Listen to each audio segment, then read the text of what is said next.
ధర్మ Samaj party Medak parliament నియోజకవర్గ అభ్యర్థి అన్నెల లక్ష్మణ్ గారికి ఈ కార్యక్రమానికి హాజరైనటువంటి రాష్ట్ర కార్యదర్శి పార్టీ కార్యదర్శి రవిబాబు గారికి, సభాధ్యక్షులు జిల్లా అధ్యక్షులు సదన్ మహారాజ్ గారికి, ఈ కార్యక్రమానికి హాజరైన మంద జ్యోతి గారికి, రాష్ట్ర కమిటీ సభ్యులు, ఈ కార్యక్రమానికి హాజరైన ధర్మ సమాజ్ పార్టీ జిల్లా కార్యకర్తలు, పార్టీ అభిమానులు, పట్టణ ప్రజలు, మెదక్ పార్లమెంట్ నుంచి వచ్చిన పార్టీ అభిమానులు, మీడియా మిత్రులకు అందరికీ నమస్తే. జై భీమ్, జై భారత రాజ్యాంగం. ఇక్కడ మీరందరూ ఒక విషయం ఆలోచించాలి. ఏ మనిషి అయినా తన బతుకు మారాలనుకుంటాడు, తన జీవితం మారాలనుకుంటాడు, తన తలరాత తన విధిరాత మారాలని దేవుడికి దండం పెడతాడు. దాదాపుగా ఈ భూమండలం మీద 99% మంది ప్రజలు దేవుడికే దండం పెడతాడు. అయ్యా నా తలరాత మార్చయ్యా, వచ్చే సంవత్సరం నుంచో ఈ సంవత్సరం నుంచో నా జీవితాన్ని బాగు చేయయ్యా, నా పిల్లల కష్టాలని బాగు చేయయ్యా, నా ఇంటికి, నా పిల్లలకి, నా కుటుంబానికి మంచి చేయయ్యా అని ఈ భూమి మీద 99% ప్రజలు దేవుడికి దండం పెడతారు. ఆ దేవుడికి దండం పెట్టడం అనేది ఒక అలౌకిక విషయం. కానీ అసలు మన బ్రతుకుని మార్చేది లౌకిక విషయం ఏంటో తెలుసా?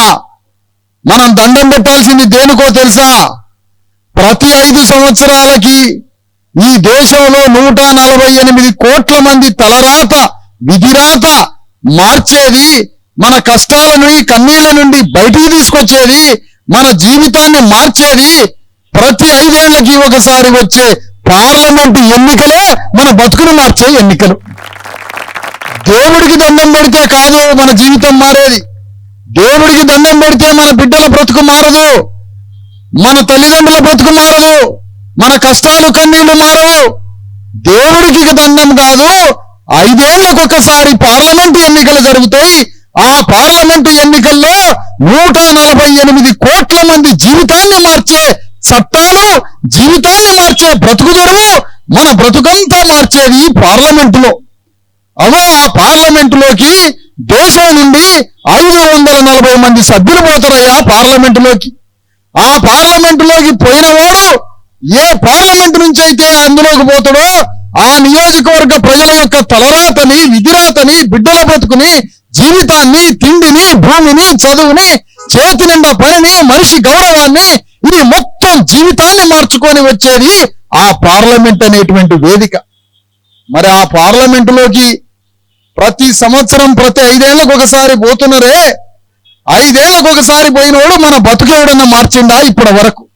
మీ కుటుంబ బ్రతుకుని, మీ తల్లిదండ్రుల బ్రతుకుని, మీ కడుపున పుట్టిన బిడ్డల బ్రతుకుని, మీ కుటుంబాన్ని, మీ బిడ్డల బ్రతుకుని, మీ బిడ్డల చదువుని, మీ చేతి నిండా పని, మీకు కావాల్సిన భూమి, మీకు కావాల్సిన గౌరవాన్ని, వీటి కోసం ఏ పార్లమెంటు సభ్యుడైనా మన బ్రతుకుని మార్చినోడి ఒక్కడి పేరు చెప్తారా? లేదే. మరి ఏం చేస్తాను పార్లమెంటులోకి పోయి వీళ్ళు? అసలు పోయేదెవరు పార్లమెంట్లోకి? పార్లమెంటులోకి పోయేది రెడ్డి దొరలు, వెలమ దొరలు, కరణం దొరలు, ఠాగూర్లు, బనియాలు, బ్రాహ్మణ దొరలు ఆ పార్లమెంట్లోకి పోతారు. వీళ్ళ జనాభా ఎంత? 100కి 5, 100కి 10 మంది మా అంటే. మరి మిగతా 90 మంది ఎవరు? ఈ మన బతుకులు. మనకి ఒంటి నిండా కండ లేదు, ఎముకల గూడు, కళ్ళు ఎక్కడికో పోయి ఉంటాయి, బక్క చిక్కిన శరీరాలు, కొంపలో ఆరోగ్యం బాగోదు, పోరగాళ్ళకి బాగోదు, చదువు లేదు, భూమి లేదు, చేతి నిండా పని లేదు. ఇది మన బతుకు. కానీ పార్లమెంటులోకేమో 100కి 5 లేనివాడు పోతారట, ఈ 95 మంది ఏమో ఆయనకి ఓట్లు వేయాలట. ఇది ఎక్కడి న్యాయం? ఇది ఎక్కడి ధర్మం? 95 మంది ఓట్లేస్తే ఆ 5-10 మంది ఆ రెడ్డి వెలమదొరలు ఆ పార్లమెంట్లో పోయి వాళ్ళ బతుకుని మార్చుకోవడానికి మన ఓట్లేసి పంపాలట వాళ్ళని పార్లమెంట్లోకి. ఇది ఎక్కడైనా న్యాయం అయ్యా? అందుకనే ఈ దేశంలో డాక్టర్ అంబేద్కర్ భారత రాజ్యాంగం రాసి ఎంతటి అట్టడుగు వర్గాల చేతులకైనా ఓటనే ఖడ్గాన్ని ఇచ్చి ఆ ఖడ్గంతో యుద్ధం చేయండి, అణగారిన వర్గాలని వీళ్ళు మోసం చేస్తుంటారు. ఎప్పుడు వీళ్ళ చేసిన మోసాలకి బలి కాకుండా మీ అణగారిన వర్గాలైన బీసీ ఎస్సీ ఎస్టీ పేదలే మీరే ఒక రాజకీయ పార్టీ పెట్టుకొని ఈ రెడ్డి వెలమలతో రాజకీయ యుద్ధం చేసి వాళ్ళని రాజకీయ సమాధి చేసి ఆ పార్లమెంట్ లోకి మీరే పోండి అని మనకి రాజ్యాంగం ద్వారా అవకాశం ఇచ్చిండు అంబేద్కర్. అది తెలుసుకున్న మనం ఒక టిఆర్ఎస్ పార్టీ దగ్గరికి పోయి, ఒక కాంగ్రెస్ పార్టీ దగ్గరికి పోయి, ఒక బీజేపీ పార్టీ దగ్గర పోయి టిక్కెట్లు అడుక్కోవడం ఏంటి, వాళ్ళకు ఓట్లు వేయడం ఏంటి, వాళ్ళ దగ్గర బానిస పని చేయడం ఏంటి, వాళ్ళ దగ్గర బానిస చాకరీ చేయడం ఏంటి? అసలు మనమే రాజకీయ పార్టీ పెట్టి రెడ్డి వెలవదొరలతో మనమే కబడ్డీ ఆడాలని ధర్మ సమాజ్ పార్టీ పెట్టినాం. నువ్వేనా టికెట్లు ఇచ్చేది మాకు, మేమే రాజకీయ పార్టీ పెట్టుకుంటాం అని బీసీ ఎస్సీ ఎస్టీలంతా కలిసి ధర్మ సమాజ్ పార్టీని స్థాపించుకొని తెలంగాణ గడ్డ మీద పైసా లేని పార్టీ 15 పార్లమెంటు స్థానాల్లో రెడ్డి వెలవదొరల గుండెల మీద యుద్ధం చేస్తుంది ఇలా పార్టీ. అందులో భాగంగానే మెదక్ జిల్లా ప్రపంచంలోనే వెనుకబడ్డ జిల్లా. ఇది ఎండిన ఎముకల గూడుతో బట్టలు సరిగ్గా లేకుండా, తిండి లేకుండా, ఆరోగ్యం లేకుండా, చదువు లేకుండా, భూమి లేకుండా వాళ్ళ దగ్గర వీళ్ళ దగ్గర కూలీ పని చేసే బానిసలు ఉన్నటువంటి జిల్లా మెదక్ జిల్లాలో 96% మంది బీసీ ఎస్సీ ఎస్టీ ముస్లింలు ఉన్నారు ఈ జిల్లాలో. మరి ఇంతమంది జనాభా ఉన్న ఈ అడవుల్లో అంత భూస్వాములే ఈ మెదక్ జిల్లా. ఇందులో వెలవదొరలు, రెడ్డి దొరలు, కరణందొరలు ఏలినటువంటి గడ్డ. ఈ గడ్డలో నుంచి ఇందిరాగాంధీ ప్రధానమంత్రి అయింది మెదక్ జిల్లా నుంచి పోటీ చేసి. మరి ఇందిరాగాంధీ ప్రధానమంత్రి అయినాక మన బ్రతుకులు మారలే. మరి ఎవరు బ్రతుకులు మార్చింది ఇందిరాగాంధీ ప్రధానమంత్రి? ఇప్పుడు మనకు కనిపిస్తున్న ఈ భూస్వాములు, ఈ రెడ్డి దొరలు, ఈ వెలమ దొరలు, ఈ కరణం దొరలని, ఈ వైశ్య దొరలని, ఈ మొత్తాన్ని ఇందిరాగాంధీ వాళ్ళని బాగు చేసింది. మనం ఆ ప్రధానమంత్రి అయినప్పుడు ఇక్కడ విద్య లేక మనం చదువు లేక ఏమైపోయినాం. వాళ్ళు చదువుకొని అమెరికా పోతే మనం చదువులేక సుతారు పనికి రంగుల పనికి పోతున్నాం, రాళ్లు కొట్టడానికి పోతున్నాం. మనం రాళ్లు కొట్టి రంగుల పనికి పోయి సుతారు పనికి పోయి రోడ్లు వేయడానికి దేశ దిమ్మలమై బజార్ల బడియాల మనం బతుకిట్లా కావడానికి ఇందిరాగాంధీ కారణమని వేదిక మీద నుంచి తెలియజేస్తున్నా. ఆ రోజే ఇందిరాగాంధీ మెదక్ జిల్లాలో ప్రతి గ్రామంలో బీసీ ఎస్సీ ఎస్టీలకి ఒక కార్పొరేట్ స్కూల్ కట్టించి ఆ రోజే 84లో మనందరం ఇంగ్లీష్ మీడియం చదివేటట్టు చేస్తే మెదక్ జిల్లాలో ఉన్న బీసీ ఎస్సీ ఎస్టీలంతా ఇలా అమెరికాలో ఉండేటోళ్ళు, మనం కూడా గొప్పగా బతికేటోళ్ళం. అంటే ఇందిరాగాంధీ మనకి స్కూల్ కట్టియలే. మరి ఇందిరాగాంధీ ప్రధానమంత్రి ఉన్నప్పుడు మన అయ్యలు మన తాతలు ఎంతో మంది ఆరోగ్యం బాగలేక చచ్చిపోయినాం. ఈ చావులకి కారణం ఇందిరాగాంధీనే. మనందరికీ భూములు లేక చచ్చినాం. ఈ భూమి రాకపోవడానికి ఇందిరాగాంధీ కారణమే. మనందరికీ చేతికి పని లేక దేశ దిమ్మర్లమై బొంబాయి ఒకడు, హైదరాబాద్ ఒకడు దేశం మీద పడి మన వాళ్ళు ఎటో చెల్లా చెదరైపోయి పోయినరు. మనకి పని లేక దేశ దిమ్మర్లం అయిపోయి, మనకి విద్య లేక దేశ దిమ్మర్లం అయిపోయి, ఆరోగ్యం బాగలేక భూమిలోకి సమాధులం అయిపోయి మనం సర్వనాశనం కావడానికి ఇందిరాగాంధీ కారణం ఈ దేశానికి ప్రధానమంత్రి. ఇప్పుడు రేవంత్ రెడ్డి ఏమంటాడు? ఇందిరమ్మ రాజ్యం చేస్తున్నాడు అంటే మనం చంపుతామైంది మమ్మల్ని. మళ్ళీ మాకు భూమి లేకుండా చేస్తామైంది. మాకు భూమి లేకుండా, మాకు చదువు లేకుండా, మాకు చేతి నిండా పని లేకుండా చెయ్యడమేనా ఇందిరాగాంధీ లక్ష్యం? అందుకనే బాబాసాహెబ్ అంబేద్కర్ ఏమన్నాడంటే, ఇదో పార్లమెంటు దేవాలయం కట్టించిన. ఎంత పెద్ద మాట మాట్లాడినమ్మా తల్లి, జాగ్రత్త వినండి. పార్లమెంటు దేవాలయం అంటాడు అంటే దేవుడే కదా మన బతుకుని మార్చేది. ఆ దేవుడు ఎక్కడో లేడు, దేవుడు పార్లమెంట్ లో ఉన్నాడని చెప్పిండు అంబేద్కర్. అంటే నువ్వు పార్లమెంటుకు దండం పెట్టాలన్నాడు. పార్లమెంటే దేవాలయం అని చెప్పిండు అంబేద్కర్. మరి పార్లమెంట్ లో ఎవరు కూర్చున్నారట? ఆ పార్లమెంటును తయారు చేసినా అందులో దేవుణ్ణి కూర్చోబెడదామనుకున్నా, నేను దేవుణ్ణి కూర్చోబెడదామని ఒక్క సెకండ్ అనుకునేసరికి నెహ్రూ అనే దెయ్యం వచ్చి కూర్చుంది, ఇందిరాగాంధీ దెయ్యం కూర్చుంది, మోడీ అనే దెయ్యం కూర్చున్నాడు అని అంబేద్కర్ చెప్తున్నాడమ్మా. మరి ఈ దెయ్యాలను ఎల్లగొట్టాలి. ఈ దెయ్యాలను ఎల్లగొట్టి ఆ పార్లమెంటు దేవాలయంలోకి అన్నల లక్ష్మణ్ దేవుని లోపల కూర్చోబెట్టాలని కోరుతా ఉన్నా. ఈ సందర్భంగా ఒక దావూద్ ఇబ్రాహిం పోటీ చేస్తానమ్మా మెదక్ పార్లమెంట్ లో. ఆ దావూద్ ఇబ్రాహిమే వెంకటరామిరెడ్డి మనల్ని దోచుకున్న దావూద్ ఇబ్రాహిం. అతను 1000 కోట్ల రూపాయలు, 1000 ఎకరాల భూములు దోచుకున్న ఉన్నటువంటి ఒక మాఫియా దొంగ, ఆ దొంగని పార్లమెంట్ లోకి పంపితే నువ్వు పార్లమెంట్ లోకి పోకముందే ఇంత దోసుకున్నవే, పార్లమెంట్ లోకి పోతే మా ప్రాణాలు ఉంటాయా, అసలు మేము బతుకుతాం అంటున్నా. ఒక వెంకటరామిరెడ్డిని దోసుకొని ఆయన అందులోకి పంపించాయి, పురాణిక తయారైతుంది. ఫలానా బీఆర్ఎస్ పార్టీ నుంచి ఫలానా దావూద్ ఇబ్రాహిం అనేటువంటి వెంకటరామిరెడ్డి అనేటువంటి ఒక దొంగని పార్లమెంట్ లోకి పోతుంది. బుద్ధి లేదు, ఈ పార్టీ ఓడిపోయినా దీనికి సిగ్గు రాలే, బుద్ధి రాలే. 96% బీసీ ఎస్సీ ఎస్టీలు ఉండగా పార్లమెంటు టికెట్ ఒక దొంగకి ఇస్తావు అంటే నీకు శాఖలోళ్ళు కనపడలే, మెదక్ జిల్లాల మంగళోళ్ళు కనపడలే, పద్మశాలీలు కనపడలే, గొల్లోళ్ళు కనపడలే, గౌన్లోళ్ళు కనపడలే, బాడిగోళ్ళు కనపడలే, మాలోళ్ళు కనపడలే. పోయి దొంగను తీసుకొచ్చి టికెట్ ఇచ్చింది పార్టీ. మరి నేను అడుగుతున్న బీఆర్ఎస్ పార్టీని, నువ్వు రెడ్డి ఒక గజ దొంగ ఒక దావూద్ ఇబ్రాహిం చోటారాజునికి నువ్వు టికెట్ ఇచ్చినప్పుడు, మరి మాకు టికెట్ ఇవ్వనప్పుడు మా శాఖలలో ఓటు ఎందుకురా నీకు, మా గౌన్లలో ఓటు ఎందుకురా నీకు, మా మాదిగోళ్ళ ఓటు ఎందుకురా నీకు? మేము తప్పులు కొట్టడానికి కావాలనా, మేము చిందేయడానికి నీకు కావాలనా? రోజు బహిరంగ సభలు పెడుతుంటే ఆయన ₹1,00,00,000 బస్సులోనేమో కేసీఆర్ చల్లటి బస్సులో ఆయన తిరుగుతాడట, బహిరంగ సభల మీద కొంగేసుకొని మాడిపోయే ఎండలో మన తల్లులు నిలబడాలట. ఒక్క దొరసారి మాత్రం ఎండల మీటింగ్కి రాదట. ఏం న్యాయరా బాబు ఇది? న్యాయం అంటారు అది ఎవడన్నా? ఓడు హెలికాప్టర్లా, ఓడు ₹1,00,00,000 4 కోట్ల బస్సులా ఇట్లా తిరుగుతారట. మన తల్లులు వచ్చి ఎండల బుగ్గి పాలయ్యే ఎండల, కాలిపోయే ఎండల, మొన్న మనోళ్ళే ఎండల పోయి సన్ స్ట్రోక్ వచ్చి ఎండ దెబ్బరికి 4 చచ్చిపోయారు. ఇదే మీ రాజ్యం. ఇప్పుడు సచిన వాళ్ళకి సావు జరిగింది కదా, వాళ్ళని బతికిస్తావా నువ్వు? నీ దేవుడు వచ్చి బతికిస్తాడా? బహిరంగ సభల్లో ఒక దొరసాని ఉండదా? మా ఆడవాళ్ళకి పులిహోర ప్యాకెట్లు 150 ఇచ్చి మీటింగ్లో పట్టుకొస్తారా? అందుకనే ఇవాళ రేవంత్ రెడ్డి ఎవరికి మద్దతు తెలియజేస్తున్నాడు మెదక్ పార్లమెంట్ లో?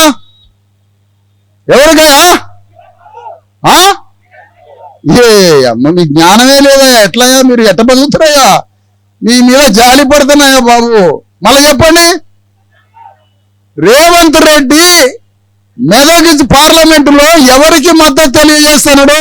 ఈ ప్రశ్నకి సమాధానం చెప్తే ₹1,00,00,000 బహుమానం ఇస్తా. అయ్యా, సంవత్సరాల క్రితం రెడ్ల మీటింగ్ జరిగింది హైదరాబాద్ లో. ఆ రెడ్ల మీటింగ్ లో ఇటుపక్క రేవంత్ రెడ్డి, ఇటుపక్క వెంకటరామిరెడ్డి. ఆ మీటింగ్ లో ఈ రేవంత్ రెడ్డి ఉపన్యాసం ఏంటంటే, ఏ పార్టీలో ఉన్న రెడ్లైనా మనమే నాయకత్వం వహించాలా, మనమే ఈ సమాజానికి నాయకత్వం వహించే రాజ్యం చేసే తెలివితేటలు మన రెడ్లకే ఉన్నాయని ఈ వెంకటరామిరెడ్డి, ఈ రేవంత్ రెడ్డి ఇద్దరు కలిసి ఆ రెడ్ల మీటింగ్ లో పాల్గొన్నారు. మరి ఇప్పుడు కాంగ్రెస్ పార్టీ నుంచి అభ్యర్థి పాపం ముదిరాజ్ పోరగాడు, ఇప్పుడు ముదిరాజ్ పోరగాన్ని బొందబెట్టి రేవంత్ రెడ్డి వెంకటరామిరెడ్డిని గెలిపించాలని తిరుగుతున్నాడట. ఇది తెలుసా మీకు? ఎందుకు? నువ్వు రెడ్డి మీటింగ్ పోయి రెడ్లను గెలిపించాలి, రెడ్లే అధికారంలోకి రావాలి, రెడ్లే ఈ దేశాన్ని పరిపాలించే మునగాళ్ళు, మాదిగోళ్ళు పనికిరారు రాజ్యం చేయడానికి, ముదిరాళ్ళు పనికిరారు, యాదవులు పనికిరారు, గౌన్లోళ్ళు పనికిరారు. మీరు కేవలం ఓట్లేసి డబ్బులు కొట్టి జెండాలు మోసి మీ మీటింగ్లు పెడితే బహిరంగ సభలకు హాజరై ఓట్లేసే బానిసలేరా మీరు? రాజ్యాన్ని చేసేది మాత్రం మా రెడ్లే అని ఈ వెంకటరామిరెడ్డిని పార్లమెంట్ లో పంపించడానికి రేవంత్ రెడ్డి తన ముదిరాజు బిడ్డను ఓడగొట్టుకోవాలని చూస్తున్నాడు. దీనికి ప్రమాణమే ఆ రెడ్డి మీటింగ్ లో మాట్లాడిన విధానం. అంటే ఈ రెడ్లంతా ఒకటే. ఒక పార్టీ నుంచి వెలమ దొర, ఇంకో పార్టీ నుంచి రెడ్డి దొర, ఇంకో పార్టీ నుంచి గాలం వేసిండు బీసీలకి గాలం వేసిండు. ఎవరితో? నీలం గాలం అన్నమాట బీసీలు పడటానికి ఉచ్చులో. ఆ విధంగా ఈ 3 పార్టీల అభ్యర్థుల్ని ఓడగొట్టి మన పార్టీ ధర్మ సమాజ్ పార్టీ అభ్యర్థిని పార్లమెంట్ లోకి పంపాలని కోరుతున్నా. ఇలా ధర్మ సమాజ్ పార్టీ భారత రాజ్యాంగ పుస్తకంలో నుంచి పుట్టిందయ్యా ధర్మ సమాజ్ పార్టీ. ఆ పుస్తకాన్ని చీల్చుకొని పుస్తకంలో ఉన్న ప్రియాంబుల్ పీఠిక నుంచి ఆ పీఠం మీద నిలబడింది ధర్మ సమాజ్ పార్టీ. ఈ రోజు ఒక మాట చెప్తున్నాం మీ అందరికీ. అయ్యా, రాజ్యాంగం పట్టుకొని 10 ఏళ్ల నుంచి ఉద్యమం చేస్తున్నాం మేము. 10 సంవత్సరాలైంది. ఈరోజట రిజర్వేషన్లు, మేమే రిజర్వేషన్లు ఇచ్చేదని అంటున్నారు కాంగ్రెస్ పార్టీ వాళ్ళు. రిజర్వేషన్లు ఇస్తారట. గ్వాలియర్ లో, మధ్యప్రదేశ్ లో ఎస్సీలు బీసీలు 95% ఉంటే అక్కడ గ్వాలియర్ లో దిగ్విజయ్ సింగ్ ఎట్లా పోటీ చేస్తాడని అడుగుతున్నా. దిగ్విజయ్ సింగ్ ఏ విధంగా పోటీ చేస్తాడు? దిగ్విజయ్ సింగ్ ఒక క్షత్రియుడు. ఆయన పోటీ చేసే గ్వాలియర్ మధ్యప్రదేశ్ లో 95% మంది బీసీ ఎస్సీ ఎస్టీలు. ఆ 95% బీసీ ఎస్సీ ఎస్టీలు ఉన్న నియోజకవర్గంలో ఎవరికి రిజర్వ్ కావాలా సీటు? బీసీ ఎస్సీ ఎస్టీలకు కావాలా. కాంగ్రెస్ పార్టీ టికెట్ ఎవరికి ఇచ్చింది? క్షత్రుడు అనే దిగ్విజయ్ సింగ్ కి. అంటే ఆల్రెడీ రిజర్వేషన్ దొంగిలించిందా లేదా కాంగ్రెస్ పార్టీ? దోసుకొని పోయా. 8 పార్లమెంటు నియోజకవర్గాలు రెడ్లకి కేటాయించిండు రేవంత్ రెడ్డి. ఖమ్మం రఘురామిరెడ్డి, ఈయన ఎవరో తెలుసా? ఈ వెంకటరామిరెడ్డి వియంకుడు. ఆయన అక్కడ కాంగ్రెస్, ఈ వెంకటరామిరెడ్డి టిఆర్ఎస్. వీళ్ళిద్దరూ వియంకులు. వీళ్ళిద్దరు ఎవరు? ఆర్ సురేందర్ రెడ్డి బిడ్డలు. ఆర్ సురేందర్ రెడ్డి ఎవరు? జన్నారెడ్డి జనార్దన్ రెడ్డి. జన్నారెడ్డి జనార్దన్ రెడ్డి ఎవరు? విష్ణూరు రామచంద్రారెడ్డి. వీళ్ళంతా ఎవరు? తెలంగాణ గడ్డ మీద నిజాం నవాబుల కింద 1000 ఎకరాలు రాయించుకొని ఒక్కొక్కడు 1000 గ్రామాల మీద 2000 గ్రామాల మీద మన రక్తం తాగిన భూస్వాములు. ఈ భూస్వాములకి కాంగ్రెస్ పార్టీ టికెట్లు ఇచ్చి వీళ్ళతోటి రాజ్యాన్ని పరిపాలింపజేయాలనుకుంటుంది. రేవంత్ రెడ్డి ఏమంటాడు? తెలంగాణ పునర్నిర్మాణం అంటాడు. ఒక్కొక్కల మాటలు చూడండి. తెలంగాణ పునర్నిర్మాణం అంటే ఏంది? తెలంగాణ పునర్నిర్మాణం అంటే మనందరం అనుకున్నాం కదా, బియ్యం వస్తాయేమో, పింఛన్లు వస్తాయేమో, ఇంకేమన్నా వస్తాయని మనం అనుకుంటాము. తెలంగాణ పునర్నిర్మాణం అంటే బియ్యం రావు, పింఛన్లు రావు. ఒకప్పుడు తెలంగాణ గడ్డని 500 సంవత్సరాలు రెడ్డి రాజులు పరిపాలించారు. ఆ రెడ్డి రాజ్యాన్ని తిరిగి పునర్నిర్మించాలనుకుంటాడు రేవంత్ రెడ్డి. ఇది కథ. ఇవో ఒక వెలమైన, ఈ గడ్డ మీద నుంచి వచ్చిన వెలమైన తెలివితేటలు విపరీతమైపోయి ఆయన వెలమ రాజ్యాన్ని స్థాపించాలని తెలంగాణ పునర్నిర్మాణం అని ఆయన అంటాడు. అంటే తెలంగాణ పునర్నిర్మాణం అని కేసీఆర్ అంటే వెలమ రాజ్యాన్ని తేవాలని, తెలంగాణ పునర్నిర్మాణం అంటే రెడ్డి రాజ్యం తేవాలని రేవంత్ రెడ్డి. తెలంగాణ పునర్నిర్మాణం కావాలని మనం కూడా అంటున్నాము ధర్మ సమాజ్ పార్టీ. ఎందుకు? ఒకప్పుడు మేము బీసీ ఎస్సీ ఎస్టీల మీద ఈ దేశాన్ని పాలించడం కాబట్టి మళ్ళీ ఆ రాజ్యాన్ని తెలంగాణ గడ్డ మీద తీసుకొని వస్తాం. అందుకనే ఈ రిజర్వేషన్లు పోగొట్టేది బీజేపీ పార్టీ వస్తే రిజర్వేషన్లు పోతాయంటే రేవంత్ రెడ్డి, నువ్వు ఆల్రెడీ మూసేసినావు 8 పార్లమెంట్ల రిజర్వేషన్ మాది. ఆల్రెడీ తీసి పారేస్తే 8 పార్లమెంట్ల బీసీ ఎస్సీ ఎస్టీలు 90% ఉంటే 90% వాళ్ళకి టికెట్లు ఇవ్వకుండా ఆల్రెడీ తీసేసి నీ ప్రభుత్వంలో ప్రతి పదవి రెడ్డికే ఇస్తే, ప్రతి రాజ్యంలో వాటా రెడ్లకే ఇస్తే, మా ఆడవాళ్ళకేమో బస్సు ఎక్కి దింపుతావు. బస్సు ఎక్కి దింపితే మాకు రాజ్యం వచ్చిద్దా? విమానం ఎక్కి దింపు, నీకు దమ్ముంటే మమ్మల్ని విమానం ఎక్కి దింపియాల. ఎయిర్పోర్ట్కి తీసుకుపోయి రోజు మమ్మల్ని విమానం ఎక్కి దింపి, అప్పుడు నీ సంగతి మాకు తెలిసిద్ది. ఉత్త బస్సు ఎక్కిస్తారు. కాంగ్రెస్ పార్టీ ఎవడైనా అమెరికా లండన్ పోయి మీ గవర్నమెంట్ ఏం చేసిందిరా అని వాళ్ళు అడిగితే, మా గవర్నమెంట్ లో ఆడవాళ్ళందరినీ బస్సు ఎక్కి దింపును అనేది చెంపలు పగలగొట్టరు. ఆ దేశంలో ఎవడైనా బస్సు ఎక్కి దింపుతారా గవర్నమెంట్ లో? గవర్నమెంట్ చేసే పని ఇదా?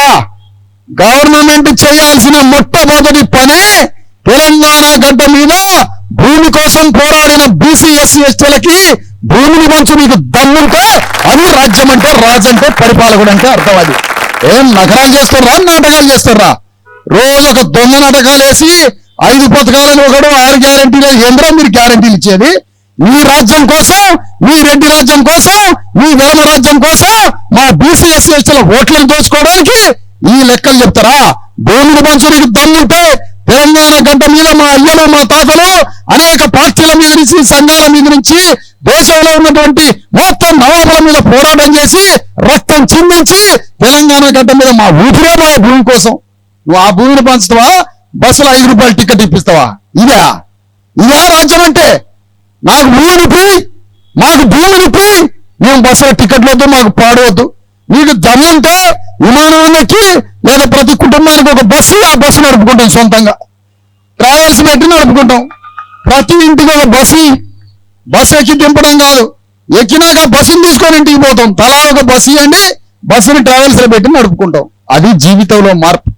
మా బిడ్డలు ప్రైవేట్ స్కూల్లో చదువుతారు, వాళ్ళకి కార్పొరేట్ స్కూల్ కట్టి, కార్పొరేట్ స్కూల్లో మా బిడ్డలు చదివి, మీ బిడ్డలు అమెరికాలో ఎట్లున్నారో మా బిడ్డలు కూడా అమెరికాలో ఉండాలి. మాకు కార్పొరేట్ విద్య కావాలి, మాకు హాస్పిటల్ కావాలి. మొత్తం తెలంగాణలో, దేశంలో మెడికల్ మాఫియా, గుండెల మీద దోపిడీ, ఊపిరితిత్తులు, కార్జం మీద, కిడ్నీల మీద, రక్తం మీద, క్యాన్సర్లని ప్రతి కుటుంబం హాస్పిటల్కి బలైపోతుంది. ఒక ఉచిత వైద్యం ఎందుకు లేదు మాకు? అమెరికాలో ఇంతే ఉందా? లండన్లో ఇంతే ఉందా? అక్కడ నీకు ప్రాణాలు పోయే పరిస్థితి వచ్చినా నీ ఆరోగ్యాన్ని క్షేమంగా చూపించి 100 ఏళ్ళు బతికిస్తుంది అక్కడ రాజ్యం. ఇక్కడ మీరే హాస్పిటల్ పెడతారు, హాస్పిటల్కి మేము పోవాలా, 1.5 ఎకరము 1/4 ఎకరం అమ్ముకోవాలా, లేదంటే 10 లక్షలు అప్పు చేసి అప్పు తీర్చడానికి మా బతుకులు బిడ్డలు కట్టుకుంటూ ఆత్మహత్యలు చేసుకొని మేము చావాలా. మాకు దవాఖాన లేదా, మంచి బిడ్డలకి స్కూల్ లేదా, మాకు భూమి లేదా, చేసుకోవడానికి పని లేదా. మాట్లాడితే బస్సులు ఎక్కించినాం. బస్సు ఎక్కినాక మా మీద నుంచి బస్సు పోనే రాదు, చచ్చిపోతాం. బస్సు మేము తీసుకొచ్చే రాజ్యం. మార్పు దేవాలంటే నేను అనుకున్నా కదా ఇవన్నీ చేస్తాడేమనుకున్నా. మార్పు లేదు, నేను పొందలేదు. రెడ్డి రాజ్యం వెలమ రాజ్యం పోయి రెడ్డి రాజ్యం వచ్చింది. అదే ఈ కాంగ్రెస్ మార్పు. అందుకనే ఈ కాంగ్రెస్ పార్టీ రిజర్వేషన్లు తీసేస్తుంది. ఈయనట రేవంత్ రెడ్డి అట నా తర్వాత కోమటిరెడ్డి వెంకటరెడ్డి ముఖ్యమంత్రి అంటాడు. మరి మేమెప్పుడు కావాలో ముఖ్యమంత్రులు? మీకు ఓట్లు వేసుకుంటా బతకాలనా? అందుకనే బీజేపీ పార్టీ, ఆ పార్టీ నమ్ముకున్న మన ధర్మ సమాజ్ పార్టీ భారత రాజ్యాంగ గ్రంథంలో నుంచి పుట్టింది. మరి భారతీయ జనతా పార్టీ సనాతన ధర్మంలో నుంచి పుట్టింది. మరి మీకు సనాతన ధర్మంలో రిజర్వేషన్లు ఉన్నాయా? లేవు. మరి మీకు సనాతన ధర్మంలో రిజర్వేషన్లు లేనప్పుడు బీజేపీ పార్టీ పుట్టిందే సనాతన ధర్మం పుస్తకంలో నుంచి కదా. మరి బీజేపీ పార్టీ అధికారంలోకి వస్తే మీకు రిజర్వేషన్లు ఇచ్చిద్దా? మళ్ళీ పోరగాళ్ళకి స్కూల్ ఉండదు, మళ్ళీ ఏముండదు. రాజ్యాంగం పోయి సనాతన ధర్మం వస్తుంది. సనాతన ధర్మంతో మన కొంపలన్నీ కాలిపోతాయి.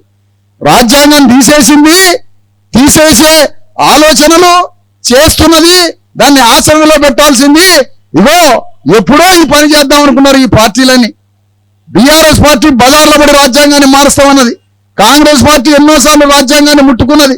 బీజేపీ పార్టీ శాశ్వతంగా రాజ్యాన్ని తీసేయాలనుకుంటుంది. అటల్ బిహారీ వాజ్పేయి టైంలో ఢిల్లీలో రాజ్యాంగాన్ని మార్చాలని ఒక కమిషన్ వేసినప్పుడు కాంగ్రెస్ పార్టీ మాట్లాడలే, బీఆర్ఎస్ పార్టీ మాట్లాడలే, కమ్యూనిస్ట్ పార్టీ మాట్లాడలే, ఎవరు మాట్లాడలే.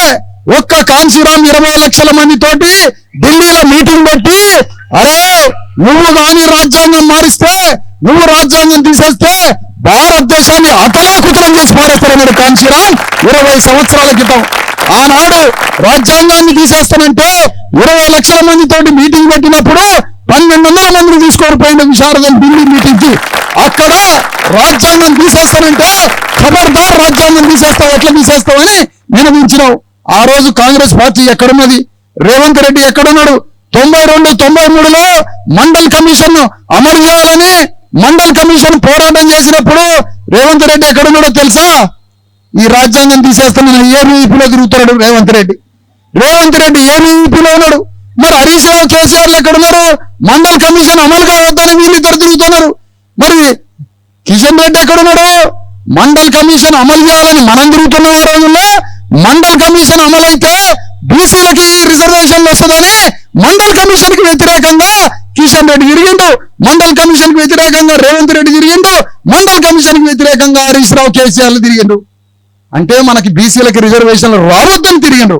సిగ్గు శరం ఉంటే మనం ఆ పార్టీకి ఓట్లేస్తామా? ఎంత ఆలోచించాల్సిన విషయం ఇది. రిజర్వేషన్లు వద్దని తిరిగినోడు ఇలా రిజర్వేషన్లకు అనుకూలంగా మాట్లాడతారా? మండల్ కమిషన్ లో మేము పోరగాళ్ళ ఇంటర్మీడియట్ చదువుతున్నాం.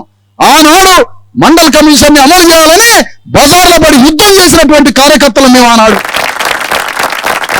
ఇంత పోరాటాలు చేసి రేపు పార్లమెంటులో అడుగు పెట్టాల్సినటువంటి మనం పోవాలి పార్లమెంట్లోకి. అంజన లక్ష్మణ్ అనే భగవాన్ని మనం పార్లమెంటులో అభ్యర్థిగా పంపిస్తే ఏం చేస్తాడో తెలుసా? లక్ష్మణ్ని పార్లమెంట్లో పంపిస్తే చట్టసభల్లో బీసీలకి రిజర్వేషన్ చట్టం కావాలని దానికోసం కొట్లాడతాడు తన పేగులు దిగిందాకా. పార్లమెంటులో లక్ష్మణ్ అడుగు పెడితే మహిళా బిల్లులో బీసీ ఎస్సీ ఎస్టీ మహిళలకు కూడా ఉపకోట కావాలని పోరాడతాడు చట్టసభల్లో. అంజన లక్ష్మణ్ని పార్లమెంట్ లో కూర్చోబెడితే విద్యా బిల్లు కోసం పోరాడతాడు. దేశంలో అందరికీ వైద్యం ఉచితం కావాలని పోరాడతాడు. మనందరికీ భూమి కావాలని పోరాడతాడు.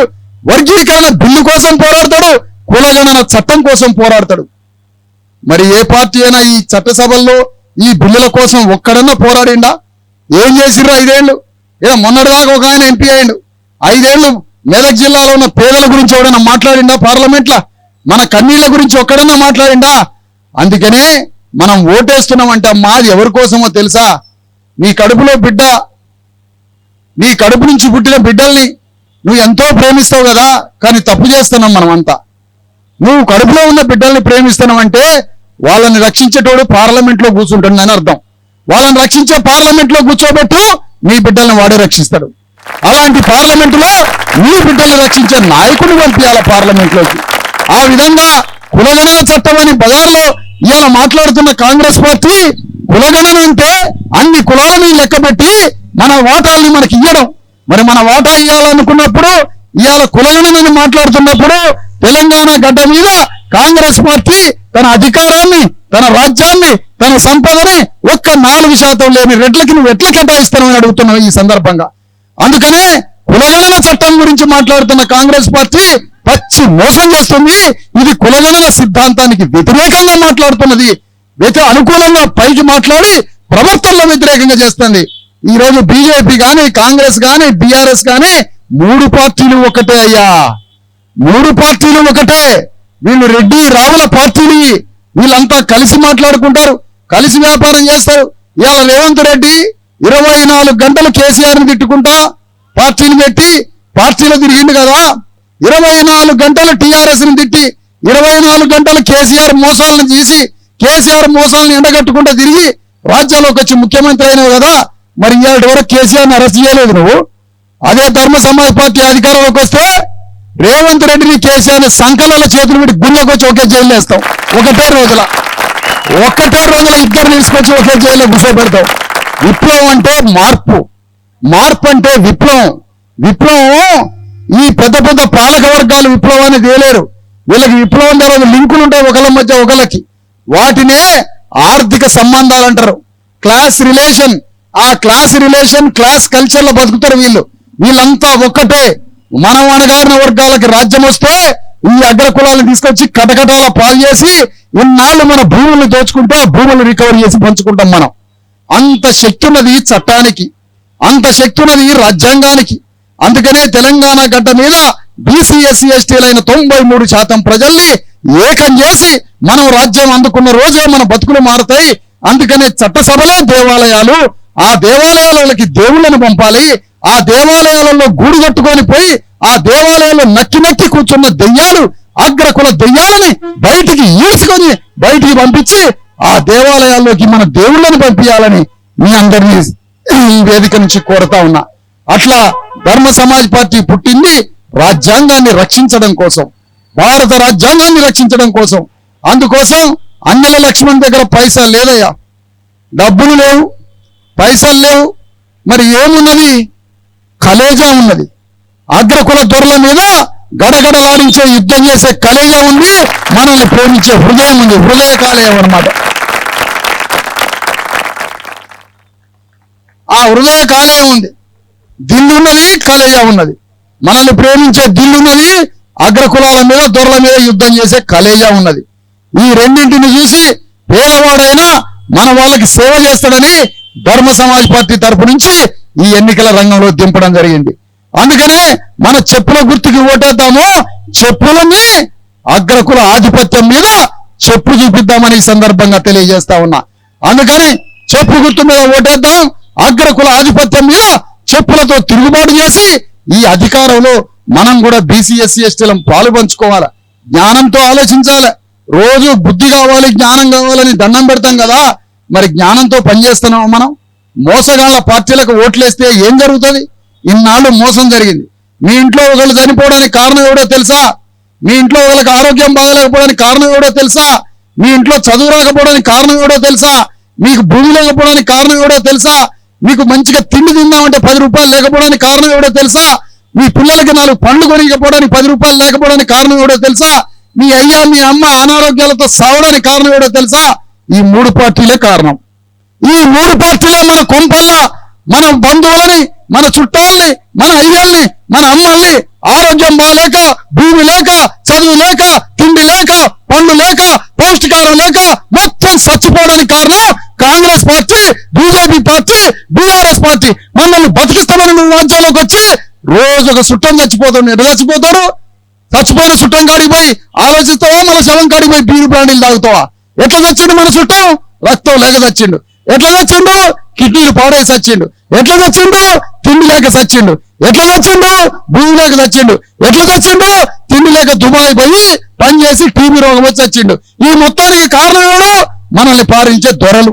ఈ దొరలను దింపి వీళ్ళకి రాజకీయ గోడి కట్టి మనం సింహాసనం మీద కూర్చున్న రోజే మన చచ్చిపోయిన అమ్మ నాన్నలకి ఆత్మశాంతి చేకూరుతుందని ఈ సందర్భంగా తెలియజేస్తా ఉన్నా. వాళ్ళకి శాంతి కావాలంటే మన తాగేటప్పుడు నాకు సుఖలు పోయడం కాదు. మన సచిన వాళ్ళు శాంతి రావాలంటే, వాళ్ళు ఆత్మశాంతి రావాలంటే ఈ అగ్రకుల రాజ్యమే మన తల్లిదండ్రుల్ని మన కుటుంబాలని విచ్ఛిన్నం చేసి మన అయ్యల్ని అమ్మల్ని చచ్చిపోయిన సమాధులు మొత్తానికి ఏడ సమాధి ఉంటే ఆడ బోటు పెట్టండి. ఈ సమాధిలో ఉన్న శవాన్ని, ఈ సమాధిలో సచ్చినోడికి కారణం ఓ మోడీయో, సావడానికి కారణం ఒక ఇందిరాగాంధీ, సావడానికి కారణం కేసీఆర్ అని చెప్పండి. ప్రతి సమాధి దగ్గరికి పోయి ప్రతి సమాధిలో చచ్చిపోయిన మన వాళ్ళు ఎట్లా చచ్చిర్రంటే ఈ 3 పార్టీల వాళ్ళని చచ్చిర్రు. మమ్మల్ని బతికిస్తామని నువ్వు రాజ్యానికి వచ్చి మమ్మల్ని చంపుతావు. ఒకరి దగ్గర 1,00,000 కోట్లు ఆస్తుంటదట. పంచవాది ఇదేనా కులగణన అంటే? కులగణన అంటే ఇదా? కాంగ్రెస్ పార్టీలో వేల కోట్ల రూపాయలు ఉన్నటువంటి అధిపతులు వాళ్ళకి టికెట్లు ఇస్తావు. మరి కులగణన అంటే ఏంటి? గౌన్లో 40 లక్షల మంది ఉన్నారు. తెలంగాణలో వాళ్ళకి ఎంత భూమి కావాలో అంత పంచాల, సంపదలో ఎంత కావాలో అంత పంచాల, రాజ్యంలో ఏం కావాలో అంత పంచాల. మాది వాళ్ళు 50 లక్షల మంది ఉన్నారు. భూమి ఎంత కావాలో అంత పంచాల, రాజ్యం ఎంత కావాలో అంత పంచాల. మరి వేల లక్షల కోట్లు ఉన్నాడు మీ పార్టీలో ఎట్లుంటాడు? కులగణన సిద్ధాంతానికి వ్యతిరేకం కాదా? ఇంత పచ్చి దోపిడీ జరుగుతుంటే మాదిగ దండోరా అని 4 సంఘాలు ఉన్నాయి, అడక తీరే సంఘాలు. మాదిగ సంఘాలు 4 బయలుదేరుతారు. ఒకడు బీజేపీకి టికెట్లు ఓటు వేపిస్తాడట, ఒకడు బీఆర్ఎస్ కి ఓటు వేపిస్తాడట, ఒకడు కాంగ్రెస్ కి ఓటు వేపిస్తాడట. ఆ 3 కలిసి మాదిగోళ్ళ ఓట్లు మీకే అని రాజకీయ వ్యభిచారం చేసి ఆ 3 మాదిగ దండోర సంఘాల చెప్పులను తీసుకొని ఎంటబడంట నా కుల సంఘాలను వెంబడబడి. ఏమరా బాయ్, నువ్వు అంబేద్కర్ అంటావు, జ్యోతిరావు పూలే అంటావు, రాజ్యాధికారం అంటావు, అంబేద్కర్కి దండేస్తావు, అగ్రకుల పార్టీలకు ఓట్లు ఎప్పడానికి వాళ్ళ దగ్గర పైసలు అడుక్కొని తిరుగుతావు. సిగ్గుచాల ఉన్నది రాబాయ్. మాదిగూడలో ఒకప్పుడు పెద్ద మాదిగోళ్ళు తెలిసి తెలవక ఇంత సారకి ఓట్లు అమ్ముకొని పెద్దోళ్ళు అమ్ముకున్న రాయాలి 5 రూపాయలకి 10 రూపాయలకి. నువ్వు చదువుకున్న ఇంత చదువుకొని మాదిగ దండోరాన్ని 4 సంఘాలు పెట్టి 4 పార్టీలకు ఓట్లేయడానికి సిగ్గుచరం లేదు. చెప్పులు తీసుకొని వెంటబడని ఈ బోకర్లు ఎమ్మటి, ఈ దళారులు ఎమ్మటి, ఈ బోకరగాళ్ళు ఎమ్మటి. ఇట్లనే మిగతా కుల సంఘాలు, మాల సంఘం అట, బీసీ సంఘాలట, అన్ని కుల సంఘాలు పోయి వెలమదోర్లకు టికెట్లు, వెలమదోర్లకు ఓట్లు వేస్తారట, రెడ్డి దోర్లకు ఓట్లు వేస్తారట, అన్ని పార్టీలకు ఓట్లు వేస్తారట. మన దగ్గరికి మాత్రం రారట. ఎందుకు? మన దగ్గర పైసా లేదు కాబట్టి, మనం ఛాయ్ కూడా దాపేయలేం కాబట్టి. ఈ కుల సంఘాలు చేసే ద్రోహం అగ్ర కులాల కన్నా పరమ డేంజర్. వీళ్ళు అంత పెద్ద ద్రోహం చేస్తారు వీళ్ళు. అందుకనే ఈ దళారులని, ఈ చెంచాలని, ఈ కుల సంఘాల్లో పుట్టిన బోకర్గాళ్ళు చేయబట్టే మన కులాలు ఇట్లయితేనే. కులం ఎప్పుడైనా ఒక అణగారిన కులం తన కాళ్ళ మీద తను నిలబడి స్వీయ రాజకీయ అస్తిత్వం మనకు కావాలా, సొంత రాజకీయాలు చేయాలా. మధ్యప్రదేశ్ రాష్ట్రంలో హిజ్రాల్ అంటే ట్రాన్స్జెండర్లు ఒక పార్టీ పెట్టి ఎమ్మెల్యే అయిందట. ఒక ట్రాన్స్జెండర్ ఉత్తరప్రదేశ్ లో ఒక కులం, చిన్న కులం పార్టీ పెట్టి ఎమ్మెల్యేలు అయ్యిండు. తమిళనాడులో 4 కులాలు, బీసీ కులాలు, ఎస్సీ కులాలు పార్టీ పెట్టి ఎమ్మెల్యేలు అయ్యారు. 50 ఏళ్ల నుంచి జరుగుతూ ఉన్నది ఈ తంతు 50 ఏళ్ల నుంచి జరుగుతుంది. ఒక ట్రాన్స్జెండర్లు పార్టీ పెట్టి ఎమ్మెల్యే అయ్యారు. ఒక ట్రాన్స్జెండర్లు పార్టీ పెట్టి వార్డు కౌన్సిలర్లు, మున్సిపల్ కౌన్సిలర్లు అయ్యారు. ఉత్తరప్రదేశ్ లో 4 కులాలు, చిన్న కులాలు పార్టీలు పెట్టి ఎమ్మెల్యేలు అయ్యారు. మన తెలంగాణలో మాత్రం 30 ఏళ్ల ఇండస్ట్రీ ఒక్కొక్కడిది, 30 years ఇండస్ట్రీ. కుల సంఘం పెట్టుకోవడం, ఎన్నికలు వచ్చినప్పుడు ఓట్లు అమ్ముకోవడం. మిగతా టైంలో అంబేద్కర్ రాజ్యాధికారం అంటున్నాం. సిగ్గుచరం లేదురా బాయ్ మీకు? ఇంకా ముఖం ఎట్లా చూపించుకోవాలనిపిస్తుంది రా బజార్లా? ఎన్నాళ్ళు అమ్ముకుంటారా బాయ్ ఓట్లు? ఎన్ని సంవత్సరాల దొరల దగ్గర అమ్ముకుంటారు? మా చావులకి, మరణాలకి అగ్ర కులాలు ఎంత కారణమో మన కులంలో ఉన్న బోకరగాళ్ళు అంత కారణమని తెలియజేసుకోవాలి ఇదంతా. అందుకనే వీటన్నింటినీ బద్దలు కొట్టి అంబేద్కర్, ఫూలే, సావుమార సిద్ధాంతంతో ధర్మ సమాజ్ పార్టీ భారత రాజ్యాంగాన్ని బతికేయడానికి పుట్టిన పార్టీకి చెప్పుల గుర్తుకు ఓటేయండి. సామ్రాట్ అశోక చక్రవర్తి రాజ్యాన్ని తిరిగి తెలంగాణలో పునర్నిర్మించడానికి ధర్మ సమాజ్ పార్టీకి ఓటేసి ఈ రాజకీయ యుద్ధం చేసి అంతిమంగా తెలంగాణ అసెంబ్లీని పార్లమెంటులో మన అభ్యర్థులు పోయి మనందరం రాజ్య సింహాసనం మీద కూర్చొని మన పేదలైన 90% బీసీ ఎస్సీ ఎస్టీలు మత మైనారిటీలు పేద అగ్ర కులాలని కన్న తల్లిలాగా చూసుకునే రాజ్యాన్ని మనం తీసుకురావాలని కోరుతూ మీ అందరి దగ్గర సెలవు తీసుకుంటూ అంజల లక్ష్మణ్ చెప్పుల గుర్తుకే, ధర్మ సమాజ్ పార్టీ అంజల లక్ష్మణ్ చెప్పుల గుర్తుకే, అంజల లక్ష్మణ్ ధర్మ సమాజ్ పార్టీ చెప్పుల గుర్తుకే, ధర్మ సమాజ్ పార్టీ చెప్పుల గుర్తుకే, ధర్మ సమాజ్ పార్టీ చెప్పుల గుర్తుకే.